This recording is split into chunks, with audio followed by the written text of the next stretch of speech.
आगामी विधानसभा चुनाव को लेकर सर एनडीए पूरी तरह कमर कस ली है और चुनाव की तैयारी में जुट गई है, क्या कुछ कहेंगे? एनडीए के कार्यकर्ता मजबूती के साथ अपने संगठन के माध्यम से और मजबूत संगठन के माध्यम से बूथ मजबूत करने का काम करता रहा है और आज भी किया है। सर मोदी सरकार चुनाव जब कभी भी होगा एनडीए के कार्यकर्ता मिलकर और बुरी तरह से ये जो हमारे विरोधी दल हैं उनको परास्त करेंगे और एनडीए की सरकार बनाएंगे। 11 साल पूरा हो चुका है सर मोदी सरकार का, और एनडीए के कार्यकर्ता और भाजपा के कार्यकर्ता कह रहे हैं कि 11 साल जो मोदी सरकार ने जो काम किया है वो बेमिसाल है। इसमें कहीं दो मत नहीं है कि विगत 11 सालों के अंतर्गत मोदी सरकार ने जो काम किया है अद्भुत है और अद्वितीय है। चाहे इंफ्रास्ट्रक्चर की बात कहिए, लॉ एंड ऑर्डर की बात कहिए, या देश की रक्षा और सुरक्षा की बात कहिए। सिंदूर ऑपरेशन जो हुआ है दुश्मनों के दांत खट्टे कर दिए, पाकिस्तान में दहशत है। ये है मोदी सरकार और मोदी का कमिटमेंट विकास। सर हाल के जो सर्वे में एक आया है कि बिहार में प्रदेश के अगर कोई सबसे बड़ा नेता है तो तेजस्वी यादव है, उसके बाद ही कोई है। 20% से 40% के लगभग में तेजस्वी यादव हैं नेता प्रतिपक्ष, और 20% से नीचे नीतीश कुमार, चिराग पासवान। तो सर्वे कोई करता रहे, सर्वे का क्या मतलब है? हम अपना सर्वे करा लेते हैं अपने इच्छा के मुताबिक। वो तो पेड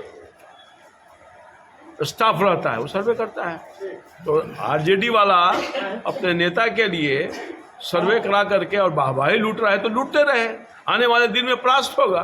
तो मुंगेरी लाल का हसीन सपना तो देखने वाला सब देखते ही रहता है। जनता कल भी थी मोदी जी के और नीतीश जी के साथ, आज भी है और कल भी रहेगा।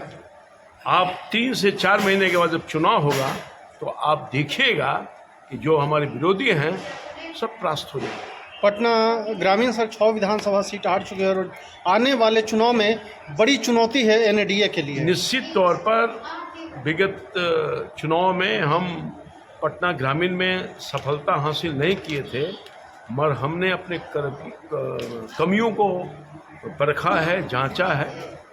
उसके कई कारण हैं, उन सब कारणों को हम लोगों ने समझा है, उन कारणों को दूर करने का प्रयास कर रहे हैं। और सबसे बड़ी बात यह है कि मोदी सरकार ने जो काम किया है गांव, गरीब सभी लोगों के लिए, शिक्षा में, स्वास्थ्य में, पानी में, बिजली में, रोजी में, रोजगार में, विधि में, व्यवस्था में, उसका कोई तुलना ही नहीं कर सकता है। इसलिए मैं समझता हूं कि निश्चित तौर पर पिछले दफ़ा जिन सीटों पर हमें विजय प्राप्त नहीं हुआ है, हम 6 के 6 सीट एनडीए के खाता में भारतीय जनता पार्टी के कार्यकर्ता तैयार होकर के दी है और देगी। नवनिर्वाचित पटना ग्रामीण के अध्यक्ष बने हैं रजनीश जी, जो एक छोटे कार्यकर्ता थे, और आज पहली बार उनका अध्यक्ष बनने के बाद आज कार्यशाला का आयोजन किया गया है। ये सौभाग्य प्राप्त है पटना ग्रामीण को। और भारतीय जनता पार्टी एक ऐसी पार्टी है जो अपने बूथ स्तर के कार्यकर्ताओं को राष्ट्रीय अध्यक्ष और प्रधानमंत्री और गृह मंत्री बनाने का काम किया है। ये केवल दम अगर है और विचार है तो ये केवल भारतीय जनता पार्टी में। उसी तरह से पटना ग्रामीण का जो अध्यक्ष है रजनीश जी, बूथ स्तर के कार्यकर्ता थे और आज पार्टी ने उनके काम के आधार पर मंडल में भी रहे, जिला में भी रहे और जिला अध्यक्ष का बड़ा दायित्व दिया है। और मैं समझता हूं कि निश्चित तौर पर एक कार्यकर्ता के रूप में काम करने वाला रजनी जो अनुभवी है, लोकप्रिय है, मजबूती के साथ सबको ले करके और संगठन को एक नई ताकत, नई ऊर्जा के साथ काम करेगा अपने पूरे टीम के साथ। और भारतीय जनता पार्टी और एनडीए के जो उम्मीदवार हो गए पटना ग्रामीण में, उसमें विजय प्राप्त करने का काम करेगा। और 6 के 6 विधानसभा क्षेत्र में हम एनडीए के झंडा को गाड़ने का काम करेंगे।